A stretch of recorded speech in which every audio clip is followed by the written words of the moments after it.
దేవిప్రసాద్ గారు మరొక కీలకమైన అంశం కూడా కనిపిస్తుంది. వాస్తవానికి 10 ఏళ్ల పాటు బీఆర్ఎస్ ప్రగతి ప్రస్థానంలో కేసీఆర్ గారు ఉన్నప్పుడు రాష్ట్ర సంపద పెంచి పేదలకు పంచిన సందర్భాన్ని మనం చూసాం.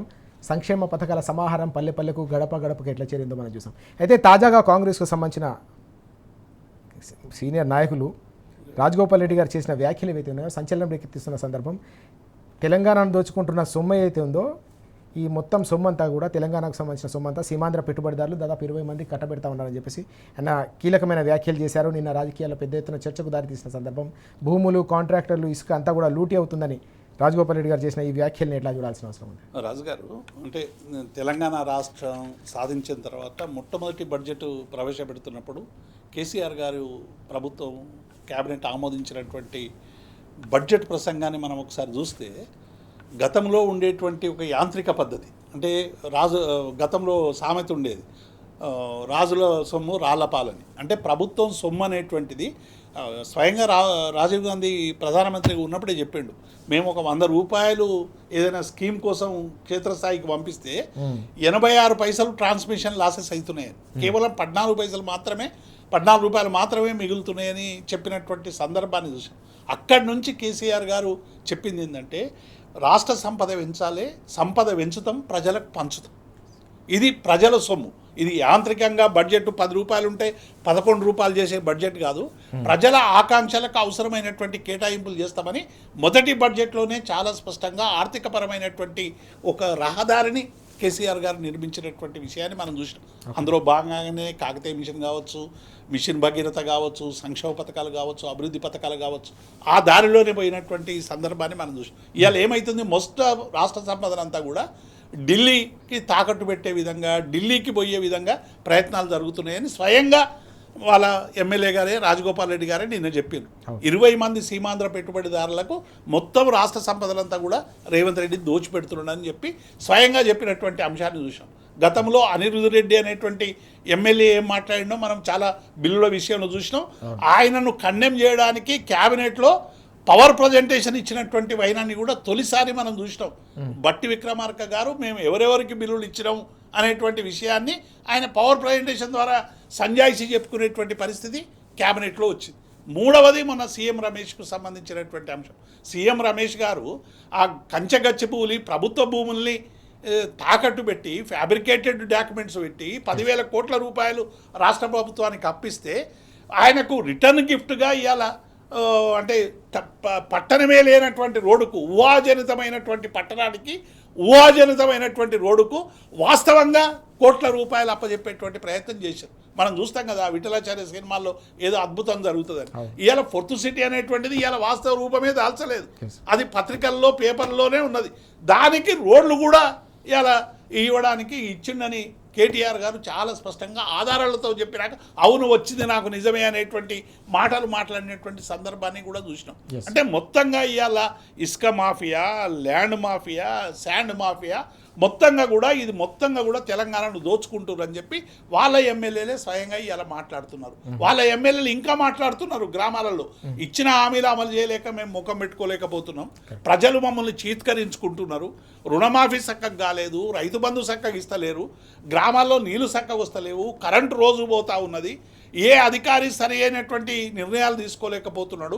మరి ఏంటి ఇది, మనం ఎన్నో చెప్పి హామీలకు వచ్చి ఇచ్చినాము, ఇలా ఊళ్ళకు పోయేందుకు రాత్రిపూట దొంగ ఎప్పుడో వాళ్ళు ప్రజలందరూ పండుకున్నాక మేము ఇళ్లకు పోయి పండుకునేటువంటి పరిస్థితి వస్తుందని ఇలా నాయకులందరూ కూడా వాపోతున్నారు. అనేక మందిని నిలదీసినటువంటి సందర్భాలు కూడా మనం చూస్తున్నాం. నిరుద్యోగుల సంబంధించినటువంటి అంశం దగ్గర నుంచి అనేక అంశాలు కూడా ఇలా మొత్తంగా కూడా టోటల్గా ఇలా రాజగోపాల్ రెడ్డి గారు చెప్పినటువంటి అంశాన్ని ఈ ఒక్క రాజగోపాల్ రెడ్డి కాదు, ఎమ్మెల్యేలు చాలామంది ఆఫ్ ది రికార్డులో అనేక విషయాలు చెప్తా ఉన్నారు. ఈ కమిషన్లు నేను మొన్న ఒక కాంగ్రెస్ పార్టీకి సంబంధించిన ప్రముఖ నాయకులతో మాట్లాడితే మరి కమిషన్లు 8 అని అంటే ఎక్కడ 8 అన్నా మీరు ఏడాది కింద సంగతి చెప్తున్నారు, ఇప్పుడు అది రెట్టింపు అయిందని చెప్తాం. అంటే ఎట్లయిపోయిందంటే రాష్ట్రానికి సంబంధించినటువంటి ప్రజల సమస్యల పట్ల సోయి లేదు, ఇచ్చిన హామీల పట్ల కమిట్మెంట్ లేదు.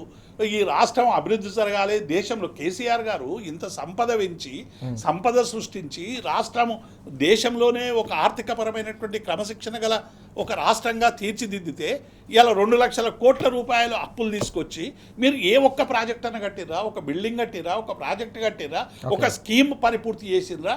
ఏది చేయలేదు. 50 సార్లు ఢిల్లీకి పోవడం తప్ప Okay. వీళ్ళు సాధించింది ఏదీ లేదు. వీళ్ళ హైయెస్ట్ రికార్డ్ ఏంటంటే 50 సార్లు మేము ఢిల్లీకి పోయినా మా పరిపాలన అని చెప్పుకునేటువంటి పద్ధతి తప్ప Okay. ఏ ఒక్క అంశాన్ని కూడా పరిష్కరించినటువంటి పాపన పోలేదు. Okay. కాబట్టి కాంగ్రెస్ అంటేనే దోపిడీ. కాంగ్రెస్ అంతకుముందు ఇప్పుడు వి ప్రకాష్ గారు ఒక మంచి మాట చెప్పారు. జలదృశ్యంలో టీఆర్ఎస్ పార్టీ ఆవిర్భావం రోజునే కేసీఆర్ గారు చాలా స్పష్టంగా చెప్పిండ్రు, కాంగ్రెస్ పార్టీకి మొదటి వీళ్ళని ఎవరు తెలంగాణ కంటే కాంగ్రెస్ పార్టీ అని. అదొక్కటే కాదు, మనకు మొత్తంగా కూడా ఈ జరుగుతున్నటువంటి అనేక పరిణామాలు కూడా చాలా స్పష్టంగా అర్థమవుతా ఉన్నాయి. కాంగ్రెస్ పార్టీ తెలంగాణ ప్రజలకు మరణ శాసనం రాయడానికి 5 ఏళ్ల అధికారానికి వచ్చింది. ఒక సంపదను సృష్టించి తెలంగాణను అద్భుతమైనటువంటి ఒక రాష్ట్రంగా తీర్చిదిద్దినటువంటి కేసీఆర్ పాలనని విధ్వంసం చేయడానికి ఒక డిస్ట్రక్షన్ మోడ్లో ఇవాళ కాంగ్రెస్ పార్టీ పనిచేస్తూ ఉన్నది అనేటువంటి విషయం ఇవాళ ప్రజలు అర్థం చేసుకుంటా ఉన్నారు. లగచర్ల అయినా, హైడ్రా అయినా, మూసీ అయినా, లేకుంటే కాళేశ్వరం మేడిగడ్డకు సంబంధించినటువంటి రిపోర్లు చేయకపోవడం అయినా, మీరు ఏదైనా చూడండి, ఏ ఒక్కటి కూడా కన్స్ట్రక్షన్ అనేటువంటిది వీళ్ళ చరిత్ర. గోడలు కూలగొట్టడమే మా పని, రైట్, కట్టడం మా పని కాదు. కట్టే పని అంతా కూడా కేసీఆర్ చేసిండు. ఆ కట్టినవి మేము కూలగొడతాం అనేటువంటి పద్ధతిలో ఇలా కాంగ్రెస్ పార్టీ వ్యవహరించడం అనేటువంటిది దుర్మార్గం. డెఫినెట్గా ప్రజలు అర్థం చేసుకుంటారు. అందుకే మళ్ళీ సార్ రావాలి, కేసీఆర్ కావాలి, బీఆర్ఎస్ పార్టీ రావాలనేటువంటి తలంపు ఇంత అనతికాలంలోనే ఎందుకు వస్తూ ఉన్నది? కేసీఆర్ గారి పట్ల ఎందుకు రోజు రోజు అభిమానం ఎందుకు పెరుగుతూ ఉన్నదంటే కేసీఆర్ గారి పరిపాలనలో జరిగినటువంటి అభివృద్ధి, సంక్షేమం ఇప్పుడు ఏదీ జరుగుతలేదు, మాయమైపోతున్నాయి అనేటువంటి ఒక భావన ప్రజల్లో వచ్చింది. కాబట్టి ఇలా కాంగ్రెస్ పార్టీ అంటే చిత్కరింపులు మొదలైనవి. అందుకే స్థానిక సంస్థలంటే ఎన్నికలు భయపడతా ఉన్నది. ఉప ఎన్నికలు ఆ స్పీకర్కు సుప్రీంకోర్టు ఇచ్చినప్పటికి కూడా ఒక నిర్ణయం తీసుకోలేనటువంటి అచేతన స్థితిలో ఉంది. వీళ్ళు ఇట్లా పాడైందేమంటే బీజేపీ పార్టీ అన్నా ఏమైనా అధికారంలో ఉన్నది, కొన్ని చట్టాలను అమలు చేస్తారంటే ఇద్దరు కలిసి దుర్మార్గంగా ఇలా బీఆర్ఎస్ మీద ఎదురుదాడి చేయడం, టీఆర్ఎస్ పార్టీ వ్యక్తిత్వానికి సంబంధించినటువంటి హరణ చేయడం, తెలంగాణ ప్రజలకు మోసాలకు రేవంత్ రెడ్డి చేస్తున్నటువంటి మోసాలకు వాళ్ళు దాసోహం అవడం తప్ప బీజేపీ పార్టీ కూడా ఇక్కడ ప్రత్యేకంగా చేసినటువంటి సందర్భాలు కూడా ఏమీ లేవు. కాబట్టి ఈ 2 పార్టీలను తెలంగాణ ప్రజలు ఒకే రీతిన ఇలా చూస్తూ ఉన్నారు. ఈ 2 రాజకీయ పార్టీలు తెలంగాణ ప్రజా జీవితాన్ని అతలాకుతలం చేసినాయి, దశాబ్దాలుగా చేసినాయి, చేస్తూనే ఉన్నాయి. వీటికి అడ్డుకట్టు వేయాలంటే బీఆర్ఎస్ పార్టీని అధికారంలోకి తీసుకురావడమే తెలంగాణ ప్రజలకు శ్రీరామ రక్ష అనేటువంటి విషయాన్ని మేము స్పష్టం చేస్తాం. మనం చూస్తా ఉన్నాం, కేసీఆర్ గారి హయాంలో తెలంగాణ రాష్ట్ర సంపదను పెంచి దేశానికే తెలంగాణను ఒక ఆర్థిక ఇంజన్గా, ఆర్థిక చోదక శక్తిగా తెలంగాణను తీర్చిదిద్దితే కాంగ్రెస్ అధికారంలోకి వచ్చిన తర్వాత ఇప్పుడు తెలంగాణకు సంబంధించిన సొమ్మును 20 మంది సీమాంధ్ర పెట్టుబడిదారులకు దోచి పెడుతున్నారని చెప్పేసి కాంగ్రెస్ ఎమ్మెల్యే రాజగోపాల్ రెడ్డి గారు చేసిన వ్యాఖ్యలు ఏవైతే ఉన్నాయో తీవ్ర సంచలనం రేకెత్తిస్తున్న సందర్భం ప్రజాక్షేత్రంలో కనిపిస్తుంది. తెలంగాణ సంపద అంతా కూడా దోపిడీకి గురవుతోంది కాబట్టి సంక్షేమ పథకాలన్నీ కూడా ఆగిపోయాయి, అభివృద్ధికి అడ్రస్ లేకుండా పోయింది. కాబట్టి తెలంగాణ ప్రజలు మళ్ళీ కేసీఆర్ గారు రావాలి, సార్ రావాలని కోరుకుంటున్నారనే అంశాన్ని చాలా స్పష్టంగా దేవిప్రసాద్ గారు చెప్తా ఉన్నారు. ఈ క్రమంలోనే తెలంగాణ వ్యాప్తంగా కూడా కాంగ్రెస్ 20 నెలల పాటు చేస్తున్న ఈ దగా కావచ్చు, మోసం కావచ్చు, హామీల అమలు నుంచి తప్పించుకుంటున్న విధానం అంతా కూడా తెలంగాణలోని ప్రతి రచ్చబండ దగ్గర కూడా చర్చ జరుగుతుందనే అంశం కూడా దేవిప్రసాద్ గారు స్పష్టంగా వెల్లడిస్తున్న సందర్భం.